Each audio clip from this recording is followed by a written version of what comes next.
ഇത് നമ്മുടെ ഉരുൾപൊട്ടിൻ്റെ നേരെ മേൽവശം ഉള്ള ഫാമാണിത്. 2-3 ദിവസമായിട്ട് ഇവിടുത്തെ പശുക്കൾക്ക് തിന്നാനൊന്നുമില്ലായിരുന്നു. അങ്ങനെ വൈറ്റ് ഗാർഡിൻ്റെ നേതൃത്വത്തിൽ വന്ന് താഴ്ന്ന പുല്ലുകളൊക്കെ ഏറ്റിട്ട് ഇന്നലെ ഇന്നായിട്ട് കൊടുക്കുകയാണ്. ഇത് വലിയൊരു ഫാമാണ്. ഞങ്ങൾ വന്നപ്പോൾ കണ്ട കാഴ്ചയാണ്. പശുക്കുട്ടികളൊക്കെ തണുത്തിട്ട് കണ്ടു നിൽക്കുന്നു.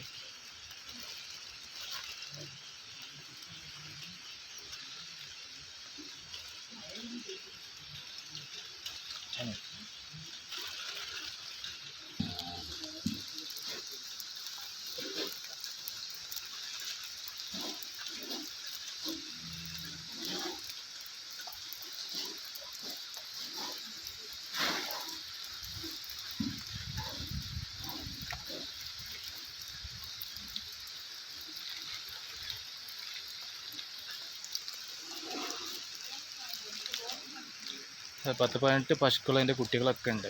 ഒക്കെ തണുത്തിട്ടുണ്ട് നിൽക്കുന്നു. നമ്മളെ കാണുമ്പോൾ ഓടി വരികയാണ്.